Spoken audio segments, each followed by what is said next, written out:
Lester and Supriya, when we are not speaking, should we go put our video and audio off? Yes, please. All right.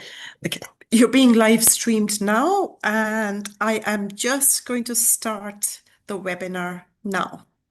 So please if everyone ready?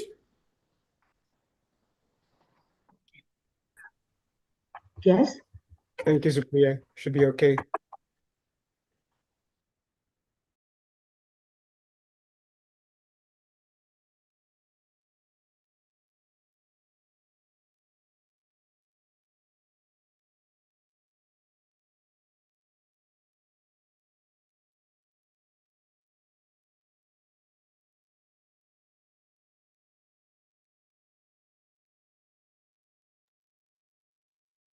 Hello, everyone. Thank you for joining today's webinar. We're happy that you could join us again, and we're still waiting for colleagues to join us. We will start shortly. Meanwhile, you can probably start writing down your names and your organization and the country where you come from. We will start shortly. Thank you.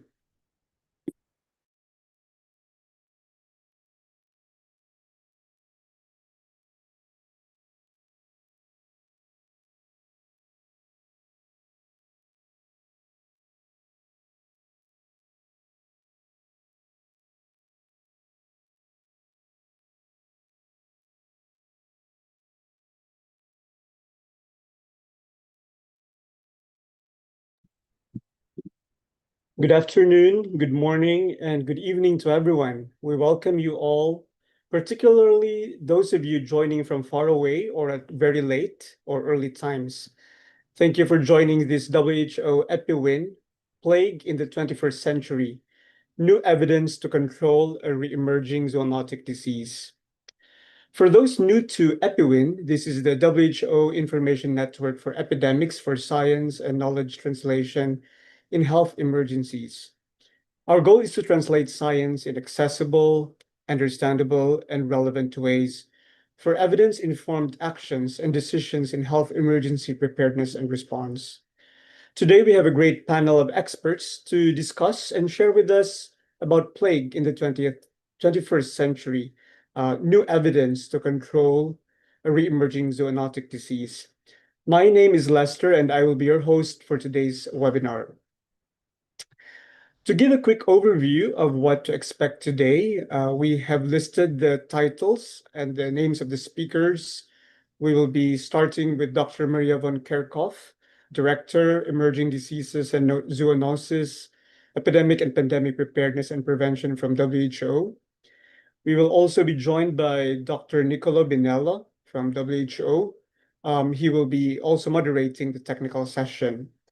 We will have colleagues from a project Imasui, a randomized controlled trial on bubonic plague.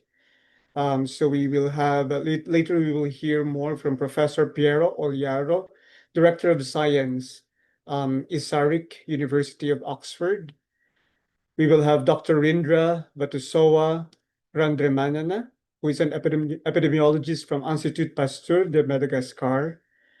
Dr. Miaja Raberaona from Centre Hospitalier Universitaire Joseph Raseta Befelatanana, also in Madagascar.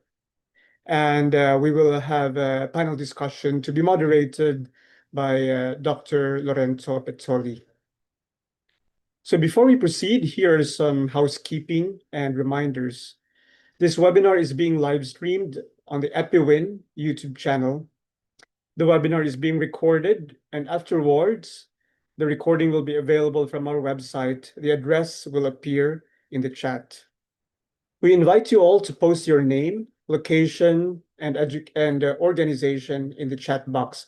We love to hear where you are joining us from. Also, if you have questions, inquiries, please use the Q&A box. You can find it in the bottom part.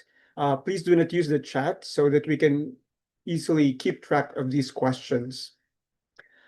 Keep your comments relevant to the topic and positive. Please avoid negative, rude, or disruptive comments. We will remove you from the webinar for disruptive comments. So we hope that we can keep these reminders during the webinar. And now it's the best time to start. I will hand over the floor to Dr. Maria van Kerkhoff for the opening remarks. After this, we will have a short Slido interaction. Over to you, Maria. Thank you so much, Lester, and good morning, good afternoon, everybody. Thank you so much for joining this EPI-WIN seminar. It's a real pleasure for me to welcome all of you here, which is an EPI-WIN seminar focused on plague. It's a disease that, despite being centuries old, continues to pose public health challenges in several parts of the world. Plague has claimed millions of lives. Many of you know from the Black Death throughout human history. And although modern medicine has equipped us with effective tools to control it, it remains a high mortality disease because the highest burden often occurs in remote, resource-limited settings. This makes plague not only a medical emergency, but also a public health bacterial threat requiring swift and coordinated action. During the 1990s, the disease reemerged in several countries and is now recognized globally as a reemerging zoonotic disease. Its potential to spark large-scale outbreaks, as demonstrated by the epidemic in Madagascar in 2017, underscores the ongoing need to strengthen our preparedness and response efforts. In this context, the importance of a One Health approach in tackling the disease is essential, and I know many of you have joined several of our One Health seminars previously. Plague exists at the intersection of human, animal, and environmental health, with rodents and fleas playing a central role in disease transmission. Strengthening collaboration across medical, veterinary, and environmental sectors is essential in assuring effective prevention and control efforts. As you will hear later today from this excellent group of panelists, including several from my team here in WHO, at the heart of plague control lies surveillance, both in humans and animals, which serves as a critical tool to detect events early and inform public health action and community protection. Plague prevention and control is indeed a cross-sectoral effort requiring close collaboration and synergy across relevant stakeholders and includes rodent and flea control, community engagement, risk communication, early diagnosis, and prompt appropriate treatment.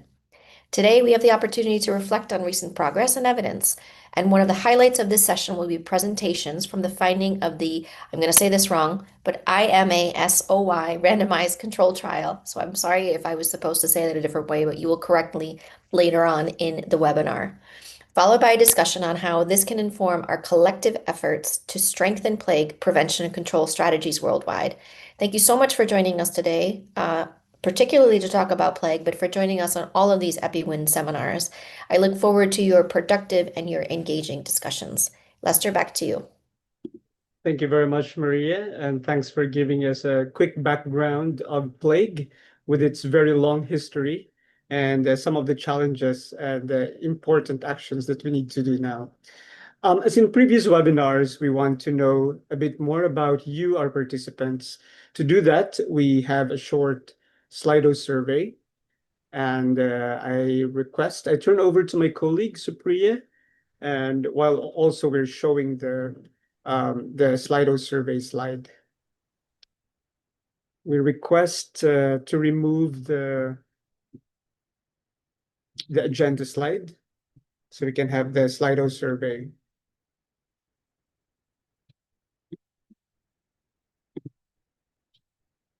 All right. Okay.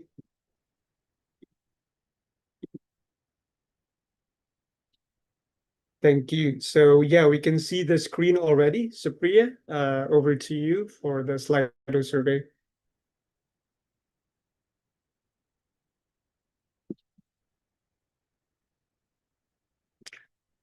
All right, our Slido survey is number 3810915. So please join us at slido.com, 3810915. What are the first words you think of when you hear the word plague? Right, it's a very common word, but can mean a lot of things to many of us.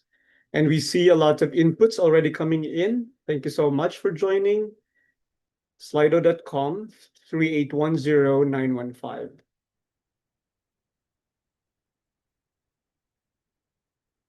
great to see that many of our knowledge here is about Black Death, rats, and fleas. You can still keep on answering the slido.com with this number. I think we can also already return to our webinar. So thank you so much, Supriya, and thanks participants for joining us in this quick Slido survey. And now, without further ado, I would like to turn over to Dr. Lorenzo Pezzoli. He will be moderating the technical session, so including the next topics. Over to you, Lorenzo. Thank you.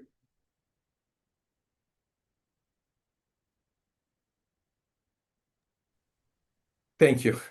Thank you, Lester, and to the EPI-WIN team for hosting this webinar. And thank you, Maria, for the powerful opening remarks. I also enjoyed very much looking at the Slido. I really wish we could have kept it a bit longer, but I guess this is recorded. I enjoyed looking at the Slido word and what people think when we say plague. And as we highlighted, plague is a disease that is still with us. And that continues to affect some of the most remote underserved communities in the world. We on purpose said plague in the 21st century as a title because plague may be forgotten by many. In fact, actually, if I look at the attendance of this seminar, perhaps not the people attending here, but in fact, when I advertised this webinar in my network, many friends and colleagues were surprised. They asked me, plague, is it still a problem? They were surprised that we were working on plague. The WHO was focusing on this. And this is because I think outside of the global health community, most of the world associates plague with history, to something that happened a long time ago. The Justinian plague of the 5th century, the Black Death of the 12th, 15th century, and so on. And while most of the world may have moved on from plague, after all, it is a flea-borne disease that is treatable with antibiotics. And thanks to modern medicine, it's not really a frightening prospect to most of us. Not everyone shares this good fortune. Plague and other epidemic bacterial diseases, actually, as a matter of fact. Think another one that evokes a lot of history is cholera, which is, of course, an historic disease, but is afflicting the world already today, also today, continuing to bring a really very real pain to these communities around the world that unfortunately lack access to healthcare and diagnostics.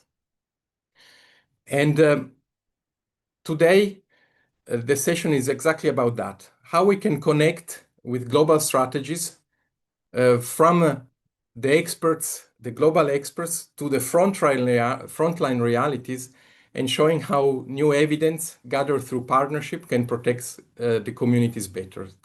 Because outbreaks start and end in the communities, so the control of outbreaks must also start and end in the communities. And we have two parts of the session. The first one is my colleague, Dr. Binello, will walk us through WHO's strategy to control plague, and then we'll listen to our colleagues from Madagascar who have conducted the Imasui trial and provide this new evidence to control the disease. So without further ado, I give the floor to Nicolo for the first part of the presentation.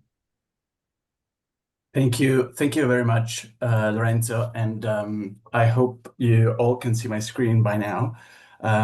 As always, it's a pleasure to be here. So as part of this presentation, I'll briefly provide an overview, as Lorenzo mentioned, of plague and its control strategies as currently recommended by WHO.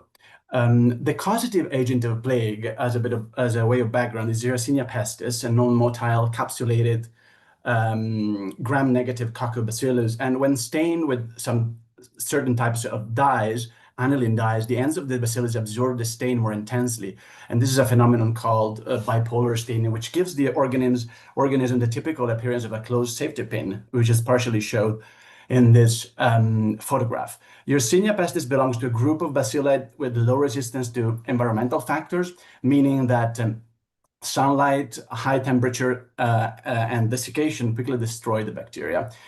Now, let's talk about reservoirs and vectors. So wild rodents are the natural reservoir of plague, but they're only seldom involved in human transmission. They're susceptible to infection, but normally do not develop disease manifestations. Rats or pre-domestic or commensal rodents, on the other hand, are more commonly involved in human transmission and usually develop the disease. Hence the phenomenon of rat falls. A rat fall basically is usually defined as having more than one dead rat in a house, or more than one house with dead rats in cases with it has been proven that the deaths have not been due to poisoning. That being said, fleas are the vectors of plague, and species of Xenopsila, particularly Xenopsila chiopis, are the most prevalent vectors for humans and commonly infest household rodents in many parts of the world. Fleas tend to avoid light, hide in dark, warm places, the feathers or fur of animals, or in human clothing and bedding sometimes. Most flea species prefer feeding on one or two specific hosts, typically animals, but when their usual host isn't around, they do not hesitate to bite humans or other animals instead. Now, trying to really understand the transmission of plague, plague is maintained in nature through what we call the zoonotic cycle, which includes both the sylvatic cycle and the urban cycle. In the sylvatic cycle, the bacteria circulate at low levels among wild rodents that are partially resistant to the disease, and this is what we see on the left side of the screen. In the urban cycle, the bacteria circulate among commensal pre-domestic rodents, including rats, living near humans, as shown on the right side of the screen. But occasionally, things change and outbreaks occur in animal populations. During outbreaks in animal populations, many wild rodents die off, forcing their infected fleas to look for new hosts. And this is when the risk to other animals and humans increases. Fleas may also turn to more susceptible mammals, which we call amplifying hosts, bottom of the screen here, which include rabbits, hares, wild carnivores, and domestic animals such as cats and dogs. And all of these animals can become infected by flea bites or by eating infected rodents. And in turn, they can pass on the infection to humans as well as wild and commensal rodents, further increasing human exposure. So how do humans get infected with plague? The most common route is indeed through flea bites. Either via the sylvatic or the urban cycle, plague transmitted through flea bites is usually responsible for a primary bubonic or septicemic plague. But flea bites aren't actually the only way plague can spread. Humans can also become infected through direct contact with infected animals by handling animal tissues or being scratched or bitten, especially by domestic cats.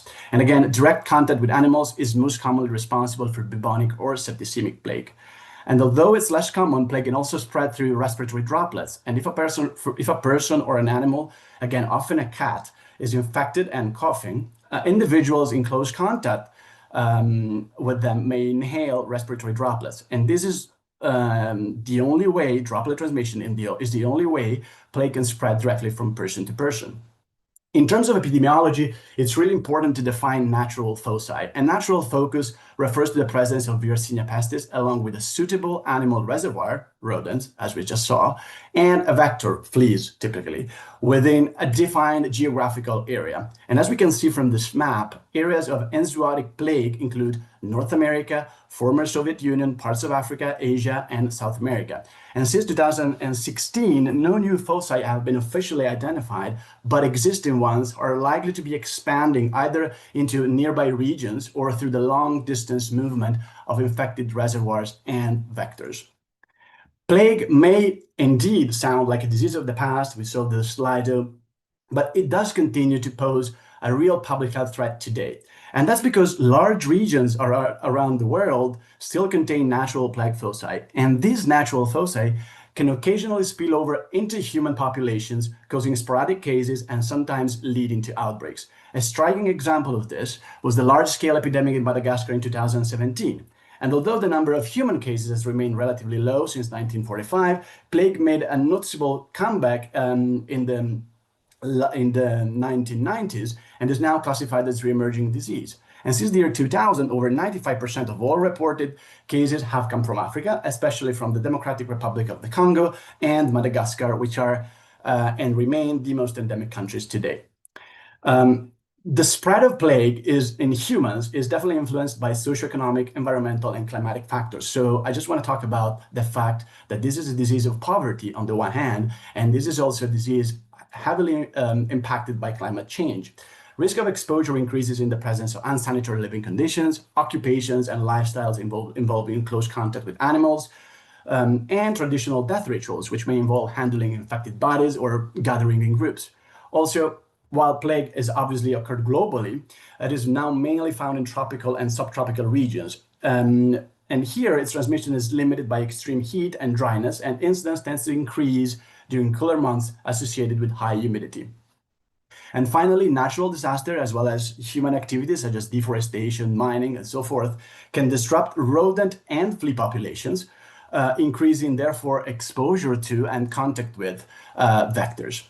Now, given the transmission modes and these considerations, we can already discuss most plague prevention and control strategies. And as presented in this picture, they do include surveillance and notification, flea control, rodent control, health education, and community engagement. And obviously, an important part is also played by diagnosis and treatment. And as a way of background, plague is strictly linked with international health regulations. The international health regulations require the notification of any event of a potential international public health concern within 24 hours of a country-level assessment. Plague cases should be notified only if the assessment done by the country shows that the public health impact can be considered serious and the event has at least one of the following features. 1, it is unusual or unexpected event. 2, there's a risk of international spread. 3, there's a significant risk to international travel. Or 4, there's a significant need to restrict trade. And this algorithm must always be used when there are cases of suspected pneumonic plague because of its potential to have a serious public health impact and spread rapidly. Also, it should be noted that this is it's not always necessary to wait for lab confirmation of plague. A suspected case of plague that occurs in an area not known to be endemic should be reported as an event to WHO. In the context of plague, which is a zoonotic disease, surveillance efforts should fully align with the One Health approach. And by nature, an effective plague surveillance system is multisectoral, encompassing monitoring of infection incidents in humans, flea vectors, rodent reservoirs, and even non-reservoir mammals that may seroconvert after infection, the so-called carnivore surveillance. And close collaboration among all of these surveillance actors is really crucial for fully understanding risks and vulnerabilities and enabling timely event detection and response. Animal-based surveillance aims to promptly identify plague activity among rats and other hosts. And as illustrated in this table, various methods are employed to detect these signals, each offering different levels of spatial and temporal precision, obviously. But as you can see, early warning signals indicating an increased risk of human plague can be gathered from surveillance in fleas, surveillance in rodents, surveillance in carnivores, acting as amplifying hosts, and even through identification of bacteria in host carcasses. When it comes to human surveillance, a critical role is played by case definitions, and these are the WHO standard case definitions of suspected, probable, and confirmed cases, which can be used as reference for notification under the International Health Regulations framework, and they should also be used for epidemiological investigation when possible and appropriate. Obviously, they can still always be adapted for local purposes depending on available resources. Now, controlling fleas is really one of the most critical steps in stopping the spread of plague, and it must come before any efforts to control rodents during an outbreak. And why? Because if you kill the rodents first, there's a risk that fleas will immediately seek out new hosts, potentially humans.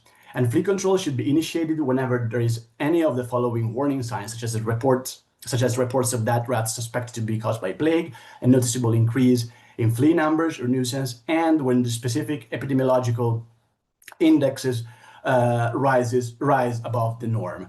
And the fastest and most effective way to control fleas is through the use of insecticides, which should be applied to rodent runs, nests, burrows, in and around known or suspected plague areas, as well as in houses or surfaces as required.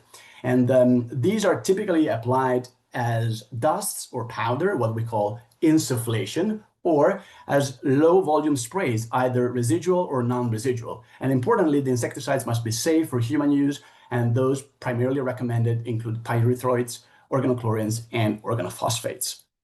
Now, rodent control is also a vital part of plague prevention and control strategies, and should be carried out primarily when there are no active outbreaks. In the event of an outbreak or in areas where plague is endemic, it should be coming after effective flea control. And several methods are recommended by WHO, including environmental sanitation, physical barriers, and chemical methods. Probably one of the most important rodent control strategies is removal of rodent habitat. And it's essential to eliminate rodent hiding places near houses, workplace, recreational areas, and that includes clearing brush, rock piles, firewood, and anything really that rodents could be using for shelter or food. Also, proper disposal of refuse is also crucial.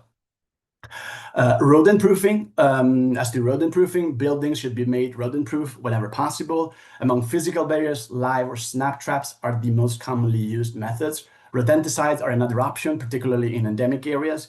And fumigation, on the other hand, is especially useful on ships and in cargo areas. Now, protecting communities from plague or really any public health threat goes far beyond public health interventions, medical interventions, and it starts with effective risk communication, infodemic management, and community engagement. And therefore, I really want to emphasize how critical it is to work hand in hand with communities to co-design and implement public health and social measures that are practical, culturally appropriate, and widely accepted. And in areas where plague is endemic, communities should receive health education on modes of human and animal exposure and preventive measure. And this is the list of typical health education messages that should be disseminated in endemic settings as well as during outbreaks.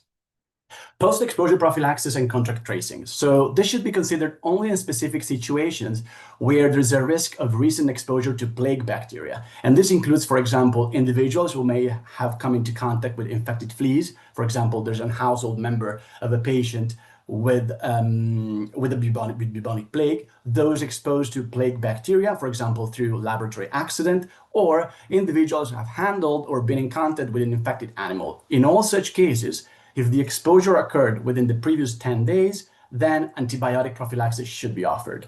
And most importantly, prophylaxis is also to be considered for individuals who within the past 10 days have had close contact with any patient who is suspected to have pneumonic plague. First-line antibiotic options include ciprofloxacin, doxycycline, and cotrimoxazole, and duration is usually 7 days. Now, finally, a crucial period for plague control relies on prompt identification of cases and prompt treatment. But first and foremost, before any clinical assessment is performed, it's important to determine the baseline risk of the patient having plague. And the risk depends entirely on the patient's or primarily on the patient's epidemiological history and directly impacts clinical decision making. So WHO offers guidance on this, categorizing individuals high, moderate, or low risk based on their exposure history. In terms of disease manifestations, there are 3 major primary clinical syndromes associated with plague: bubonic, septicemic, and pneumonic. Bubonic plague is the most common, accounting for 80 to 95% of cases. Septicemic plague makes up about 10 to 20%, while pneumonic plague, at least primary pneumonic plague, is generally rare. There are also some less common forms of the disease, including pharyngitis, tonsillitis, and meningitis, which are even less common. But it's important to know that all forms of plague can progress to secondary septicemic, pneumonic, or meningeal plague, especially among cases that are not properly or immediately treated. And we're going to focus on these 2 major symptoms, bubonic and pneumonic plague, as shown in these 2 pictures. So bubonic plague is usually transmitted through flea bites. We mentioned this at the beginning of the presentation, and has an incubation period of 2 to 6 days. Characterized by the intense pain and swelling in a lymph node area. This is what we call bubo. And this is typically associated with fever. The case fatality rate is estimated to be between 15, 17 to 25, 26% for both treated and untreated patients based on data from confirmed cases of bubonic plague in Madagascar and Uganda. Pneumonic plague, on the other hand, is one of the most fulminating diseases known to mankind. Primary pneumonic plague is transmitted through droplets. We saw this before, and is considered highly contagious from person to person. Secondary pneumonic plague results from a hematogenous spread of bacteria to the lungs, usually due to an untreated infection somewhere else. The incubation period is 1 to 3 days, and clinically it's a severe pneumonia often associated with bloody sputum. The disease is fatal if untreated within 24 to 36 hours. And we're just going to zero in a little bit on bubonic plague because this is going to be the subject of the trial. And I just wanted to say that this is a febrile illness, often characterized by a painful lymphadenopathy, a swollen, painful lymph node, typically inguinal, which is more common than cervical or axillary, depending, however, on the inoculation site. Sometimes it might be preceded by an additional skin lesion called carbuncle, and there's a potential to evolve to septicemic, pneumonic, or meningeal plague if left untreated. Very, very important, laboratory testing. This is both important for diagnosis and surveillance. When plague is suspected, clinical specimens should be collected urgently, and treatment should not be delayed. Specific antibiotic treatment must begin immediately without waiting for lab confirmation, and specimens should be sent promptly to the reference lab, and it's essential that the lab is informed in advance of the shipment. And the type of specimen obviously depends on the clinical form of the plague, as outlined in this table. For suspected bubonic plague, the preferred specimen is aspirated fluid from the bubo. And this is a slide summarizing WHO recommendations in terms of lab testing.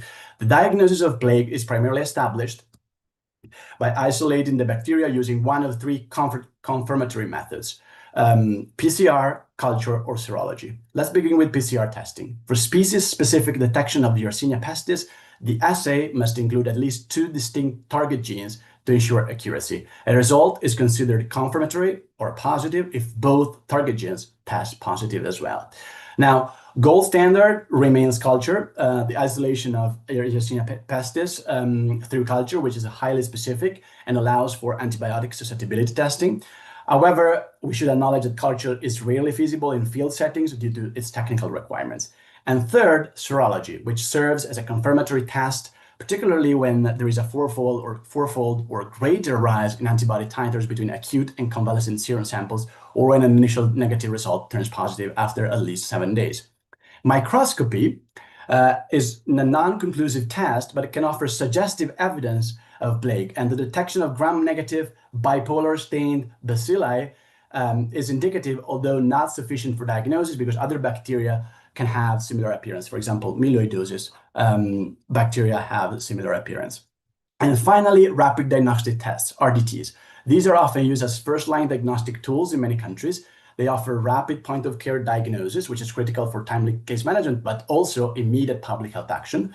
Using lateral flow immunochromatography, the RDT targets the F1 capsular antigen of the bacteria and provides results basically within 15 minutes in a qualitative manner.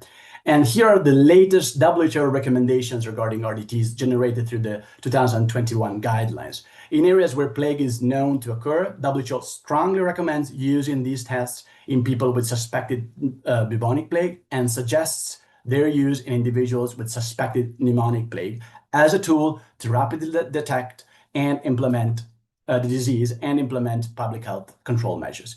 During outbreaks, WHO suggests their use in people with suspected bubonic or pneumonic plague to provide rapid diagnosis at the point of care. But in both cases, due to the limited specificity, at least based on the evidence so far, WHO indicates that a positive result should always be interpreted with caution and confirmed via culture or PCR. Final slides on treatment, which links up to the next part of the discussion. And here are the recommendations for antibiotic treatment, which must be started as soon as possible without waiting for lab confirmation. The antibiotic regimen should be chosen based on the patient's clinical syndrome, disease severity, and drug bioavailability, and we'll go over the specific treatment options in a moment. But whenever possible, antibiotic susceptibility testing results should be used to tailor treatment. And in general, recommended duration is 10 to 14 days or longer, depending on the patient's clinical response. Which antibiotics? Well, it partially depends on the clinical syndrome and disease severity, but a regimen with a single antibiotic should be started in all patients with bubonic plague as long as they do not have signs of pneumonic or septicemic plague. And first-line antibiotic options include fluoroquinolones, doxycycline, and aminoglycosides. Fluoroquinolones have been used more recently than treatment of plague, human plague obviously, and offer several advantages over other aminoglycosides, including a favorable safety profile and the option for oral administration, which makes them especially suitable for use in a variety of settings, include remote or resource-limited areas. And by way of background, fluoroquinolones are ciprofloxacin, levofloxacin, and moxifloxacin here.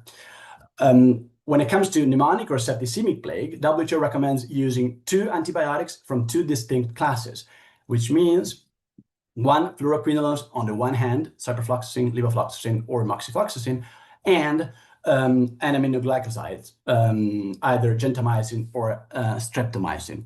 We should say also that in suspected cases of pneumonic plague, antibiotic treatment should also cover for common pathogens that cause back pneumonia, for example, pneumococcal pneumonia. And in this context, fluoroquinolones are particularly useful and effective options due to their broad spectrum activity and good tissue penetration. And a final note on IPC measures. Standard precautions should be used to manage all patients with suspected plague. Droplet precautions and isolation should be implemented for all patients with suspected pneumonic plague, where source control should also be implemented through applying a medical mask to the patient when possible and obviously tolerated.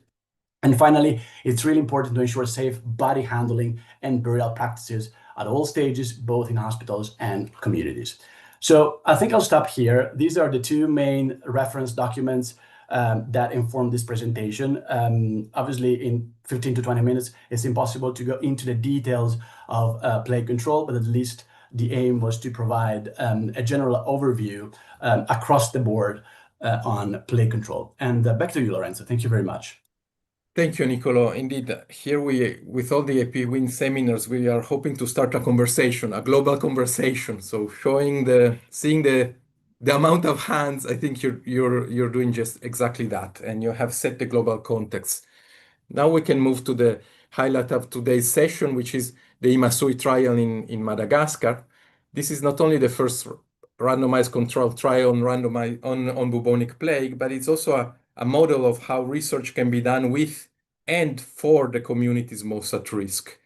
And I often, talk with Pierre and the colleagues, and they mention that this is indeed the first randomized trial in 5,000 years on plague. So congratulations for this effort. And we're honored to welcome 3 of the lead investigators, Dr. Rinja Ranjemana from the Institut Pasteur of Madagascar, Dr. Mihaja Raberahona from the Centre Hospitalier Universitaire Joseph Frazetta Befelatanana of Antananarivo, and Professor Piero Liaro from the University of Oxford. And in case you were wondering, EMA-SUI is actually the acronym of a Malagasy phrase.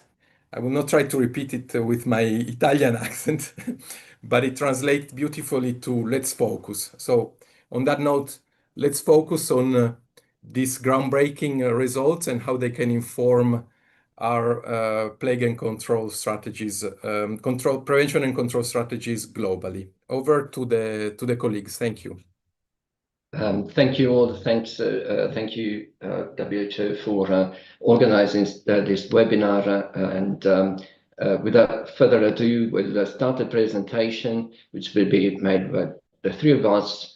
Can you see my slides? Is that okay? You see my slides? Lorenzo? Yes. Right. Okay. I'm going to skip on, the first slide because all the data has already been presented by WHO colleagues earlier. I just wanted to point to the fact that to what I would call the plague paradox, because in spite of being an infection that has literally plagued humanity for the past 5,000 years, it has taken a long time for the causative agent and for the flea vector to be identified. This was only done at the end of the 19th century, the beginning of the 3rd pandemic, the modern plague. And the same applies, as it were, to clinical evidence for treatment. And this is exactly what we have been trying to address with this trial. The current treatment guidelines are based on very weak evidence in the sense there's been no conclusive randomized controlled trials so far. The drugs that have been approved for the treatment of plague, for instance, by the US FDA, are based on experimental evidence, the animal rule, and there are a series of challenges that we, as well as the other groups that tried to do clinical trials on plague, had to face, including the fact that the clinical presentations being poorly characterized in the literature, that there was no prior established clinical trial methodology, agreed endpoints, and of course, we, like others, had to face serious logistical challenges. Why Madagascar? Madagascar, because it's the country that is reporting more cases than any other in the world.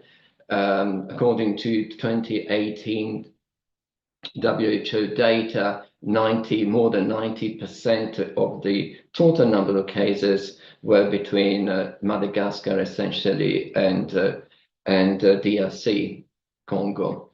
Plague arrived in Madagascar with the first wave of the modern plague pandemic at the end of the 19th century. It's endemic in rural areas and occurs normally between August and April during the dry season.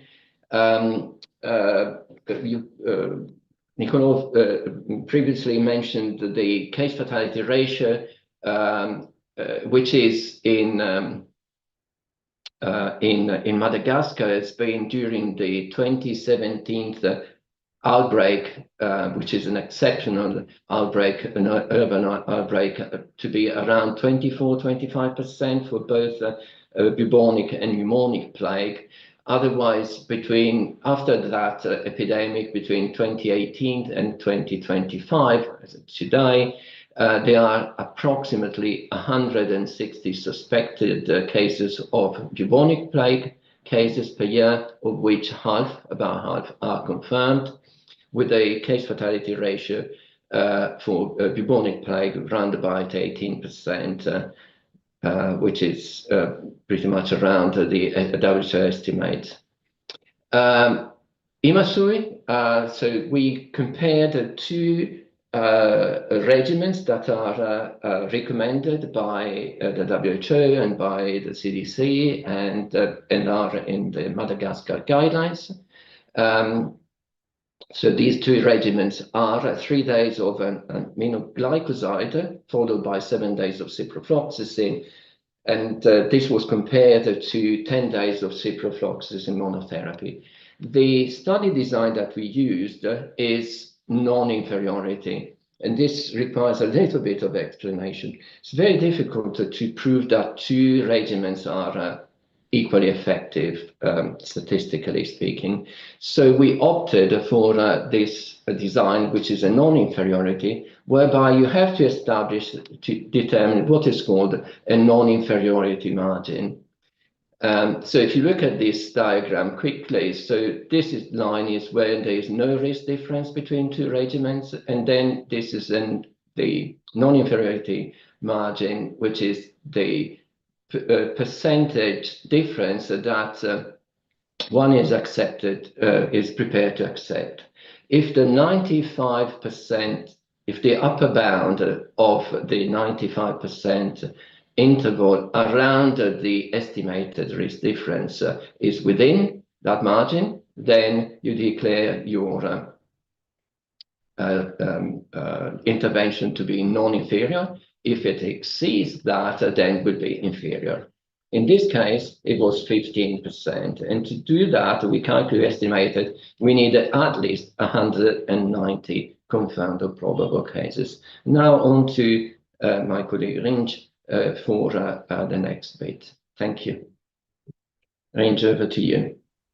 Thank you, Piero. Good morning, good afternoon, everyone. Next slide, please. So during the implementation of the Imasui trial, we have allocated significant resources. So we have set up around 82 public health facilities in 12 plague endemic districts over 5 transmission seasons from February 2020 to March 2024. And these public health facilities ranged from public primary health center to district hospitals. And we collaborated with local health workers during data collection. We have deployed more than 40 research team members in the local community, and the local health worker supported us during the inclusion, during the information, and also during the follow-up visit of participants. And we have trained more than 200 health workers and more than 1,000 community health workers. And on the left, you can see 2 photos, photos of rural area where plague case occurs, and the second photo shows an example of a primary health center. And on the right, we have the study site, the map showing the study site. In yellow, we have districts that have included confirmed and probable cases, and we can see that more than 8% of included cases came from 3 districts. Next slide, please. Suspected cases of pneumonic plague were included in an observational study, and they received treatment as per national guidelines, whereas suspected cases of bubonic plague who fulfill inclusion criteria and who gave their consent have been randomized, and they received either ciprofloxacin during 10 days or the standard treatment, which are aminoglycosid during 3 days plus ciprofloxacin 7 days. At the beginning of the trial, we have used streptomycin, but it was replaced rapidly to gentamicin because of unavailability of streptomycin internationally. And at day 11, we have conducted follow-up visits to collect data on primary endpoint. Our primary endpoint was treatment failure, defined as the occurrence of death or fever or the development of secondary pneumonic plague or the receipt of alternative or additional treatment for plague. And we conducted a follow-up visit at day 20 and month 3 and 1 year after the inclusion for serological follow-up. So during the 5 transmission season, we have screened 933 suspected cases. Among them, 450 have been randomized, 229 had received the standard treatment, and 221 had received ciprofloxacin alone. A total of 222 participants have been classified as confirmed or probable cases, and they have been included in the primary efficacy analysis. And among the 222 affected patients, 2 are probable cases. Next slide, please. And the randomized patients and the infected patient had similar characteristics in terms of age and in terms of gender. And all the patients had at least 1 bubo, mostly located in the inguinal region, and these bubo are painful. The median pain score was 7. Next slide, please. And we found that the percentage of treatment failure were similar in the two arms, 9% in the intervention arm and 8.1% in the control arm. And the adjusted foresight risk difference was 0.9%. The 95% confidence interval ranged from -6 to 7.8%. Next slide. And we can see in this slide that the adjusted foresight risk difference meet the non-inferiority criterion, as the 95% confidence interval was less than the non-inferiority margin. We have also conducted a sensitivity analysis, and the results were similar as in the primary efficacy analysis. Next slide.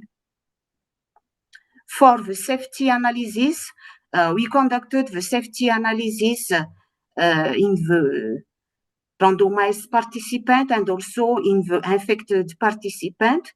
And overall, 13.8% had one or more adverse event, 3.6% had one or more severe adverse event, and 2.7% experienced an adverse drug reaction.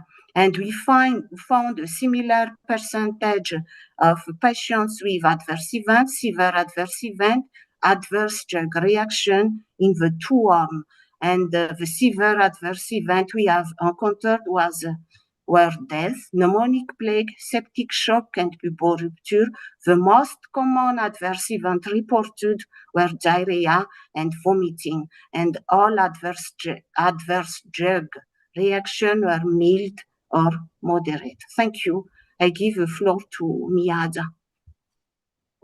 Thank you, Rinj. So we've also taken the opportunity to conduct this diagnostic accuracy assessment during this trial. So as was said before, bubonic plague diagnostic mostly relies on clinical evaluation and the evaluation of the epidemiological context. So people are treated based on clinical grounds, and samples are sent to central laboratory for PCR and culture, at least here in Madagascar. So an antigen F1 based rapid diagnostic test, as described by Nicola in his presentation, is routinely used in peripheral healthcare centers in Madagascar and also in central reference laboratory since 2002, and it was developed by the Institut Pasteur of Madagascar. So the objective of this sub-study is to assess the performance of this F1 RTT, but also to assess the entire diagnostic procedure of bubonic plague here in Madagascar. Next slide, please. So as you can see here, we've considered two sets of gold standards. So the first gold standard we consider was culture or PCR, which mimics what is done routinely. And among 438 suspected bubonic plague cases, 42% were confirmed by this first gold standard. When we consider a second gold standard that includes culture, PCR, and serology, and just to mention that serology is not routinely done because of logistic constraints, so 48% of among suspected bubonic plague cases are confirmed by this second gold standard. And you can see on the Venn diagram that importantly 13% of confirmed cases are confirmed by serology only, meaning by seroconversion or the fourfold increase in paired sera of the antibodies. So here you can see the performance of the F1 RTT compared to the two reference standards that we use. The F1 RTT, as I said before, was done on site and in reference laboratory. So it is firstly done on site on the bedside, and then the rest of the sample is sent to the reference laboratory. And so you can see here that the sensitivity overall, the sensitivity of the on-site F1 RDT is a little bit higher compared to the one done at the reference laboratory regarding the two gold standards, but the specificity is lower compared to the one done at the reference laboratory. And the one done at the reference laboratory with regard to the gold standard 2 that includes PCR, culture, and serology had an 82% of sensitivity and an excellent specificity to 99%. So we've also assessed the performance of the clinical diagnostic. That is to say that the proportion of patient that is suspected at the beginning but end up to be confirmed cases, and we've done it and we've compared it across different age group, and you can see that among children less than 10, approximately 1/3 are confirmed cases, while it's 2/3 in aged more than 18 years of age. And it's about half between 10 and 15 years of age.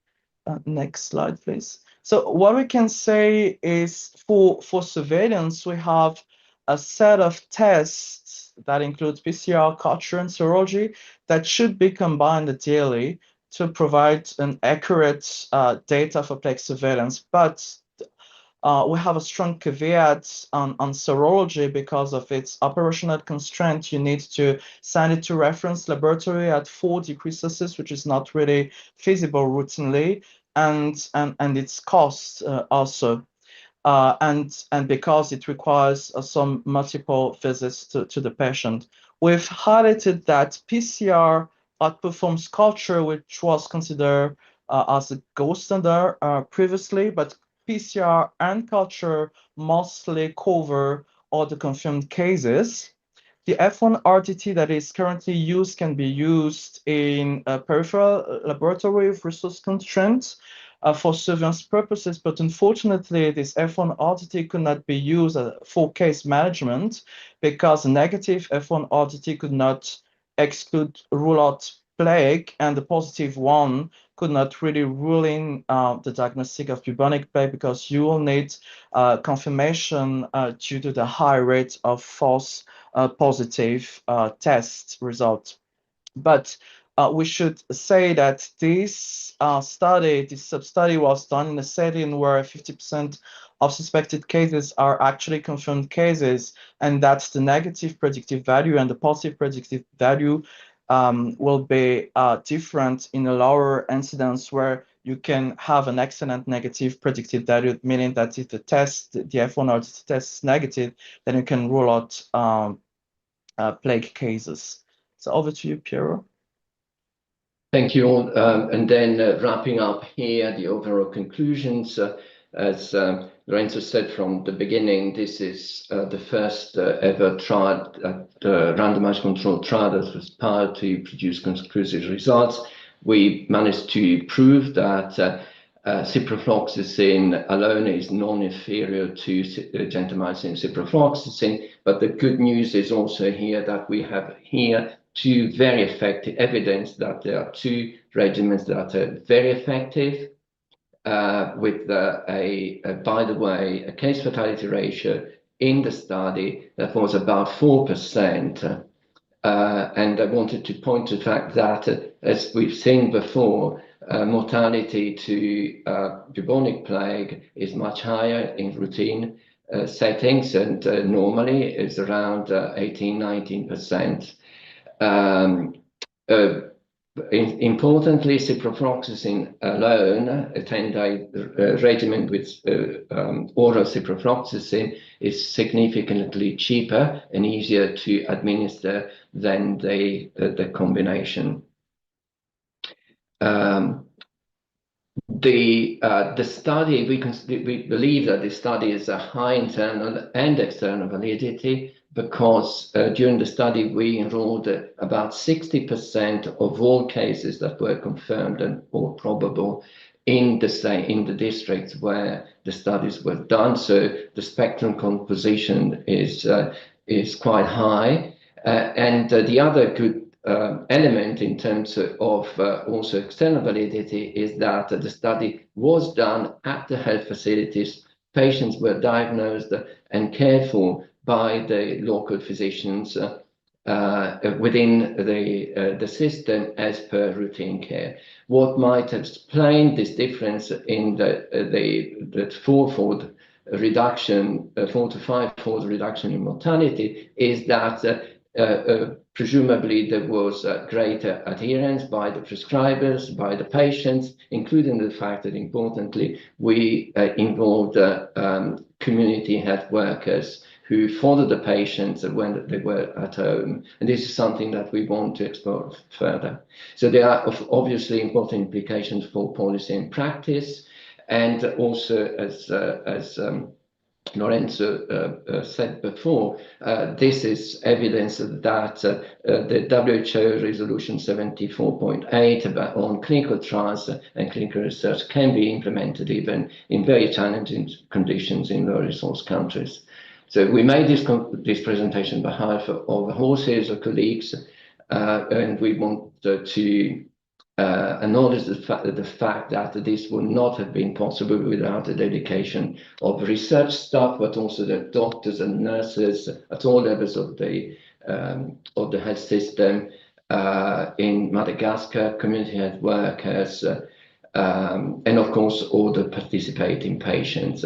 We have already communicated the results immediately already last year to the Ministry of Health, disseminated also to local healthcare providers and communities. We have done restitution ateliers in the different districts, and the results will be published soon. We can't tell you yet because it's under embargo where and when, but watch out in the next couple of weeks before the mid-August, the results will be published. And of course, we want to thank all the institutions, and particularly the institution that funded this trial, the UK FCDO, and welcome. Thank you very much.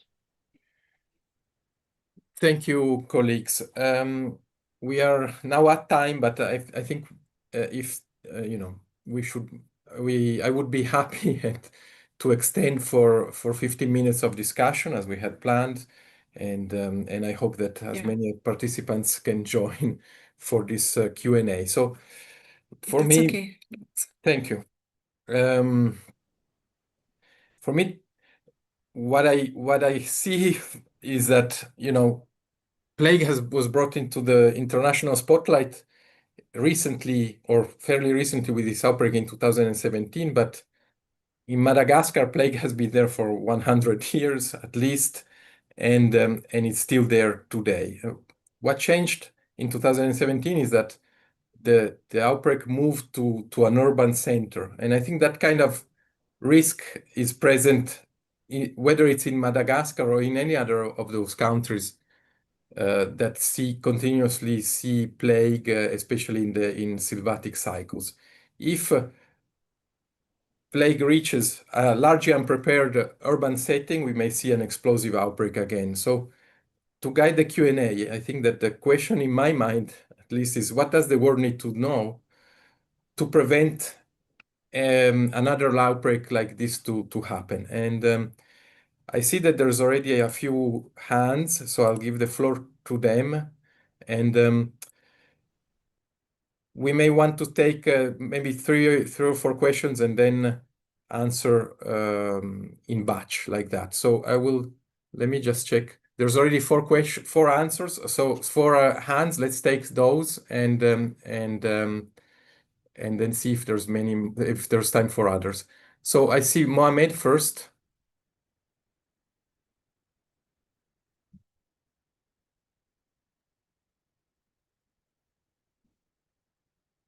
Mohamed Mesekeni.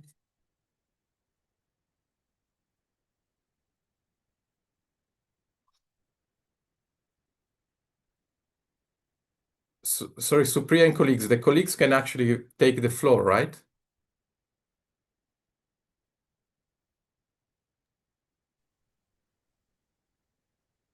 I think they're not responding, Lorenzo. So maybe an option is to also, we have questions that are in the chat box. We can probably also just read these and see if answers can be done. We can also do that. Or we can see if the other person in the list can provide the question, as a live question, like Ejid Kayaranga. Yeah.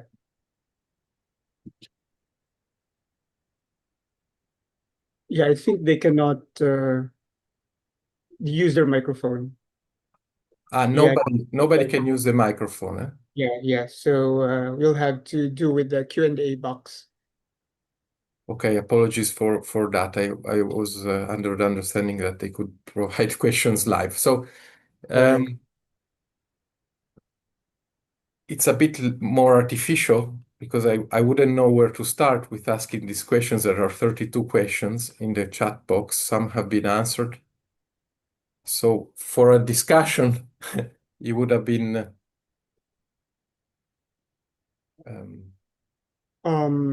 yeah. So maybe some interesting questions that we can find in the Q&A. Some may have been answered, but it would be a good idea also to reiterate, like the recommendations that are, to avoid the spread of plague, handling dead bodies in traditional practices. And then also another question on disease transmission.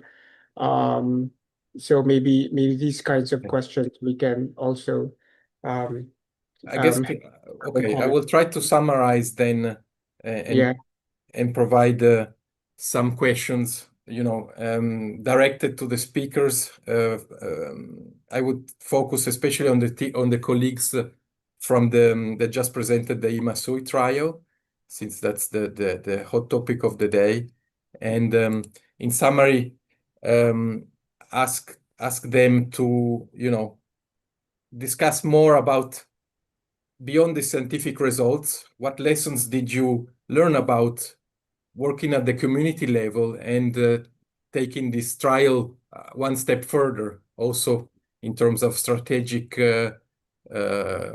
activities of plague control and prevention. So they would tie in also to the activities of safe burials and many of the questions that are asked in the Q&A. So I would ask Mihaja to answer that question. Maybe before moving on to that one, I just spotted one that maybe we can pick up from DRC, where they say we continue to use doxycycline bubonic plague. What is a recommendation about this trial? So apart from the international recommendation, we are now looking into a follow-on to the IMASUI trial in Madagascar with additional research activities in Madagascar, now also in DRC, in the Ituri province, and we are hopeful that in the next few months we can start activities there as well, and hopefully start addressing the question about doxycycline. So perhaps Mihaja, if you want to take on and yeah, maybe a quick answer. So what we've learned, so as Per presented, one of the best examples is the mortality within the IMASUI trial, which is really, really low compared to what is known routinely in Madagascar. And this is basically due to the fact that, as Rinch presented before, we've worked together with community healthcare worker, actually thousands of community healthcare worker that engage with us to detect cases so that the cases can be treated as soon as possible, not more than one day, I think, in the IMASUI trial, if I remember correctly, the duration. And so this is an amazing achievement because you can even reduce the mortality of that disease when you strongly engage with the community so that they can work. You can have the patient treated as soon as possible and not wait too long before getting them treated. So I think it's something really amazing in this trial, and the mortality rate was 5%. Correct me if I'm wrong, Piero, compared to approximately 20% routinely. So it's not just the treatment effect; it's something else. It's the work with the community. Thank you. And when we're talking controlling a disease like this, I think treatment and diagnosis are the fundamental pillars of a disease like this and any epidemic prone disease. So for the treatment part, I think in a way it's non-controversial. You show that the simple, way less expensive treatment is the way to go. This treatment is already covered in our guidelines, so I think that this provides further evidence about this life-changing intervention.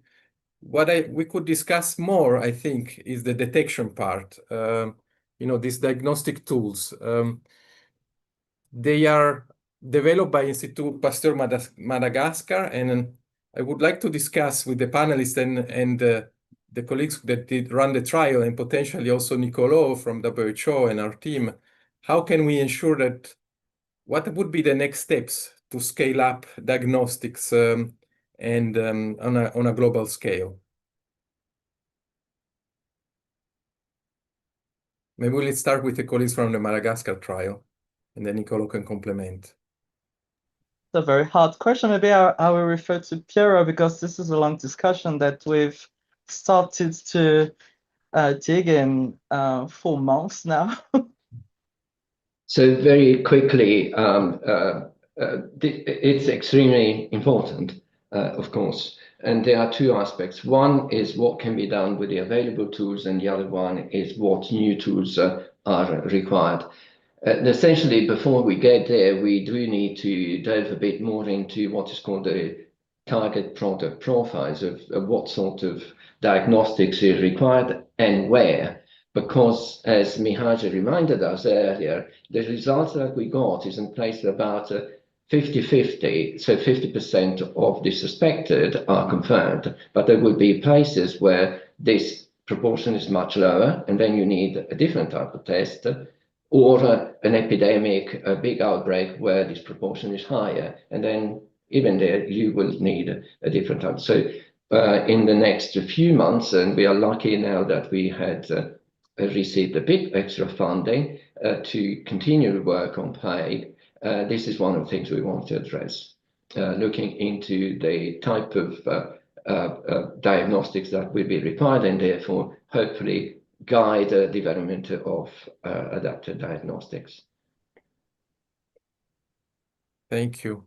And Niccolò, from your point of view, translating these results into policy and next steps. Yes, no, thank you very much, Lorenzo, and thanks to the colleagues for the excellent discussion.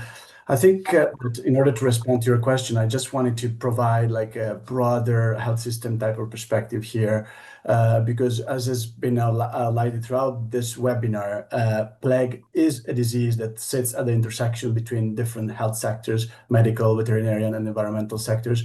And in order to control plague, obviously diagnosis and treatment is absolutely critical, but all the other pillars of plague control should also be taken into account when developing a proper strategy, when developing appropriate policy for plague control. And in this context, there are new challenges in the public health arena when it comes to controlling plague in the 21st century. I saw there were a couple of questions about climate change and how this impacts plague transmission. Well, I kind of hinted at that during my presentation, but I can also, elaborate a little bit further, saying that, for example, when it comes to increased rainfall, that could lead to, development of vegetation where rodents would feed, and this would increase, obviously, the rodent population, and in turn, human exposure to some extent. So, and I could go on by providing different examples whereby, current challenges in this day and age do need to be taken into account when controlling plague. Now, down to diagnosis and treatment, my additional comment is that when developing guidelines, when developing recommendations for a single disease, obviously all the evidence regarding that specific disease is taken into account. But if we want to approach this in a slightly different way, by taking into account different public health challenges at the same time, including antimicrobial resistance, this could provide slightly different perspectives. So on the one hand, ciprofloxacin is already recommended as the first-line option for the treatment of plague, and I think this trial further corroborates that evidence, as Lorenzo, you just said. But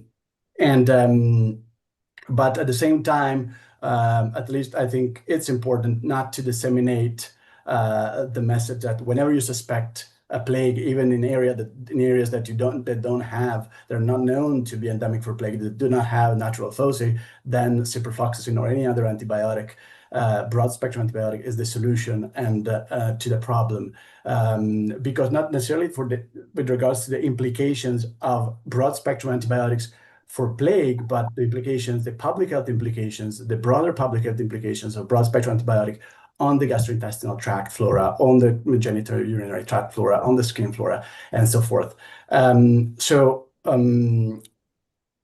These are some of the considerations that, in order to respond to your question, Lorenzo, I think need to be taken into account at the country, regional, and even international level when advancing on plague control.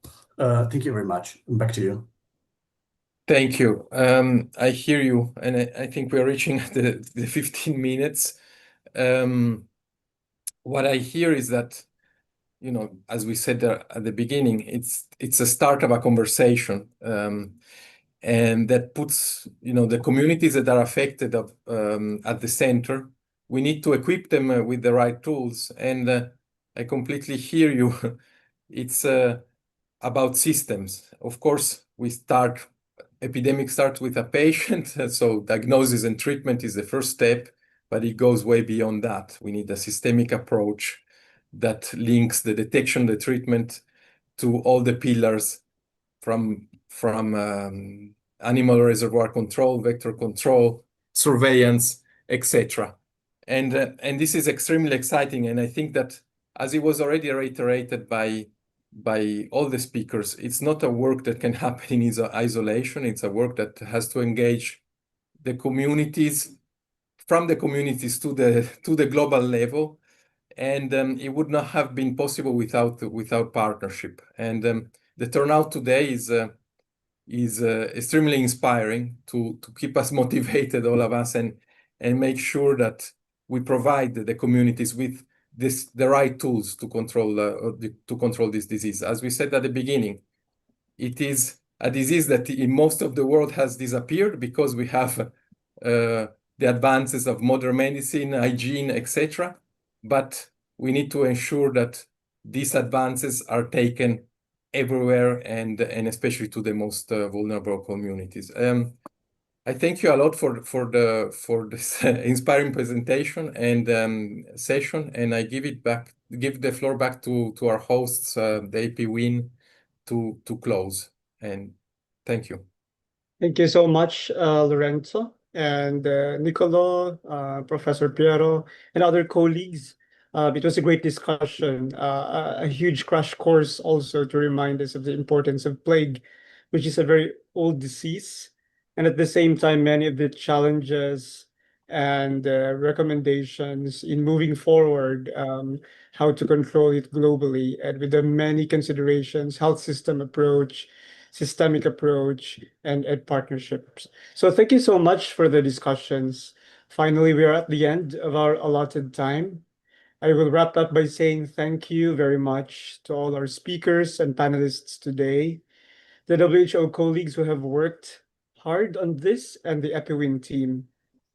EPI-WIN webinars are designed to provide updates and advocacy on critical areas. So there have been a lot of inquiries on certificates, and because of limited funds currently, we don't issue certificates. But we hope that you will continue to support and join EPI-WIN webinars, also for updates on medical and health knowledge.